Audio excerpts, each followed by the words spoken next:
Assalomu alaykum. Xo'sh, Destination kitobini boshlaymiz bugundan. So'raganlar uchun Destination B1 kitobini video darslarini qo'ldan kelgancha tushuntirib tashab ketamiz. Yuklab boramiz YouTube'da kanalimizda. Xo'p, Destination kitobi 42 ta unitdan iborat B1 kitobi. Mana shu yerda biz kelishib olgan narsa, xullas mana topic vocabulary'ni 184-betda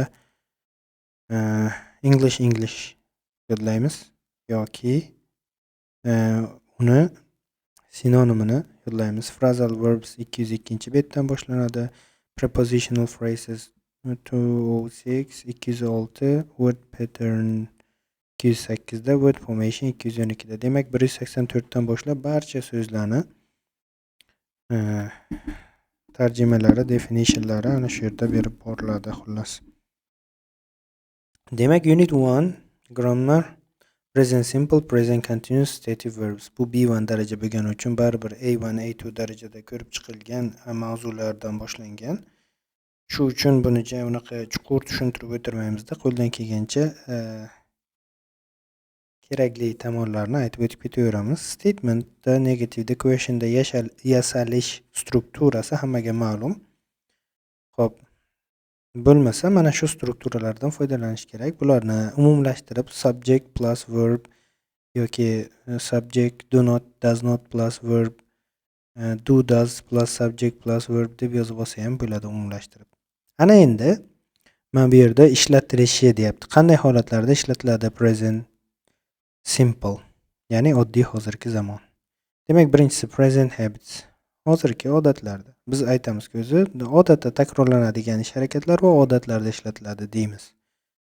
Xo'p, ikkinchisida permanent situations. Biz buni odatda biror kishi yoki narsa haqida umumiy ma'lumot deymiz. Permanent situation biroz tushunarsiz. States holatlarni, ya'ni biz holat fe'llari bilan deb o'tib ketamiz. General truthsda umumiy haqiqatlar deymiz. Umumiy haqiqatlar va faktlar. Va bulardan tashqari biz yana bitta qoida qo'shamiz. U bo'lsa jadval asosidagi ish harakatlar. Ya'ni avtobus, poyezd vaqtlari, dars jadvali, konsert vaqtlari, televizordagi programmalarning vaqtlari odatda jadval asosida belgilangan bo'ladi.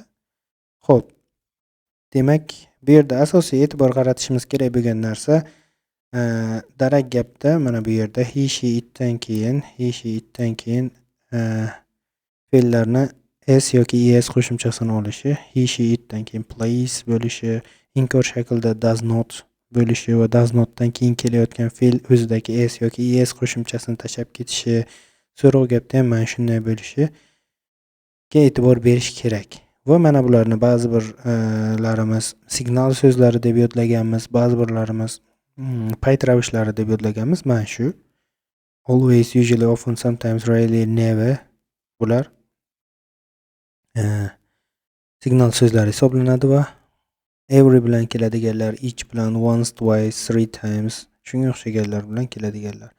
Ana endi mana shu payt ravishlarini mana yuqorida adverblar deb berib qo'yibdi-ku, mana shular qayerda keladi gapda desa aytadiki, remember these adverbs usually go before the verb.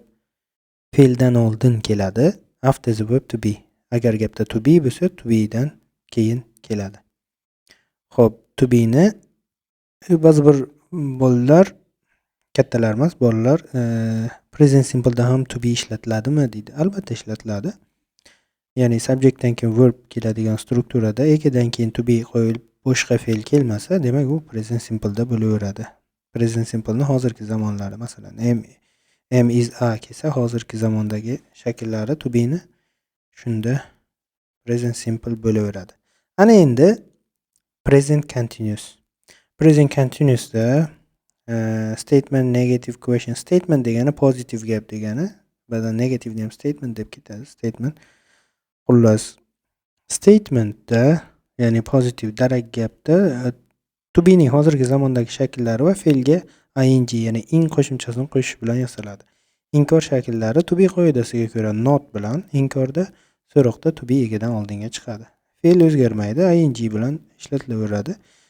Bunda ham present continuousda ham biz 5 ta qoida aytamiz. Actions happening now. Ayni damda gapirilayotgan paytda sodir bo'layotgan ish harakatlar, vaqtinchalik holatlar. Bu ikkinchisi. Uchinchisi is always borrowing. Annoying habits. Jig'imizga tegadigan holatlar odatda always so'zi bilan keladi. My brother is always borrowing my CDs without asking. Akam CDlarimni doimo so'ramasdan olyapti desa, mana shunday. Always so'zi bilan jig'imizga tegadigan holat bo'ladi. Xo'p, bundan tashqari vaqtinchalik holatlarni aytdik. Hozirgi davr atrofida sodir bo'layotgan voqealar degan qoidani qo'shamiz biz. Hozirgi davr atrofi deganda bitta ish boshlanib hali tugamagan. Hozir ham o'zi davom etayotgan bo'lsa ham jarayon davom etayotgan. Masalan, my brother is building a house. Mening akam uy quryapti desak, ayni damda akam uy qurmayotgan bo'lishi mumkin. Hozir dam olayotgan yoki boshqa joyda bo'lishi mumkin, lekin akam uy qurishni boshlagan, hali tugatmagan yoki bir do'stimizga gapirayotgan paytimizda I am reading an interesting book deymiz. Biz men juda ham qiziqarli kitob o'qiyapman deymiz. Mana shunda u paytda kitob o'qimayotgan bo'lamiz, lekin hozirgi davr atrofi bo'lgani uchun boshlangan ammo tugamagan holat bo'laveradi. Xo'p, bu yerda yana payt ravishlari yoki signal so'zlari desak bo'ladi. Now, right now, at the moment, today, this week, this monthlar kabi keladi. Va muhim qismi stative verbs, ya'ni holat fe'llari deymiz. Holat fe'llarni yuqorida aytganimizdek present simple zamonda ishlatiladi, ya'ni simple zamonlarda ishlatiladi holat fe'llari odatda, faqat present emas, past simple da ham ishlatilaveradi.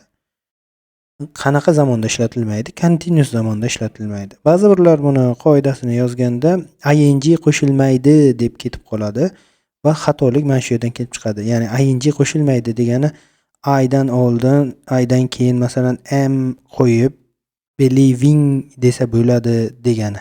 I am believing. Bunaqa yoki I am believe desa bo'ladi, ing ni tashab ketsam degan ma'noda tushunadi. Yo'q, unday emas. Continuous zamonda umuman ishlatilmaydi. Simple zamonda ishlatilsa subject plus verb I believe yoki o'tgan zamonda ishlatilaveradi. Oddiy o'tgan zamonda simple da ishlatiladi. Continuous zamonlarda ishlatmaslik kerak. Continuous zamon degani to be va mana shu fe'llarga ing qo'shish. Ing qo'shmaslik bilan continuous bo'lmay qolmaydi. Bu yerdan to be ham ketish kerak. Xo'p. Demak, I like reading books in my free time. Holat fe'llaridan like ni olib ko'rsatyapti. Holat fe'llari odatda tuyg'ularni, fikrlarni, kechinmalarni ifodalaydi. Ular odatda continuous zamonda ishlatilmaydi dedik. Demak, I like reading books. Bu yerda biroz chalkashroq struktura bergan. Like dan keyin reading ing qo'shilishi bu umuman continuous zamonga tegishli emas. Bu yerda reading harakatnoma bo'lib kelyapti. I am liking xato deb ustini urib qo'yibdi haqiqatda. Ba'zi fe'llarni deyaptiki, masalan be fe'lini, have fe'lini, think fe'lini continuous zamonlarda boshqa ma'nolarda ishlatiladi. Harakatni bildirganda. Holatni bildirganda simple zamonda ishlatiladi. Masalan, be bilan biror kishini vaqtinchalik xarakteri o'zgarganini aytmoqchi bo'lsak, he is being stupid deymiz. U ahmoqona harakat qilyapti deb qo'yamiz. Mana shu yerda be ga ing qo'shilaveradi. He is being stupid chunki vaqtinchalik xarakterga ishlatiladi bu. Have ni bor bo'lmoq, ega bo'lmoq ma'nosidan tashqari barcha ma'nolarida continuous zamonda ishlatilishi mumkin. Masalan, have tea, choy ichmoq ma'nosida I am having tea, men choy ichyapman deyishi mumkin. Think, ishonmoq ma'nosida holat fe'li bo'ladi. I think Tom will pass the exam. O'ylashimcha yoki ishonishimcha Tom ekzamindan o'tadi desak, mana bu yerda holat fe'li bo'ladi. I think, men ishonaman degan ma'noda. Lekin o'ylamoq ma'nosida bu continuous zamonda ishlatilishi mumkin. Masalan, I'm thinking about last night's match. O'tgan tundagi bellashuv haqida o'ylayapman desa, continuous zamonda ishlatilishi mumkin. Demak, mashqlari birmuncha tushunarli, yaxshi berilgan. O'zi Destination kitobi juda ham yaxshi kitob. Xo'p, ikkinchi unitni yana bitta boshqa video qilishimizga to'g'ri keladi. Unaqa uzun video bo'lmagani ham yaxshi videolarimiz. Xullas hozircha shu.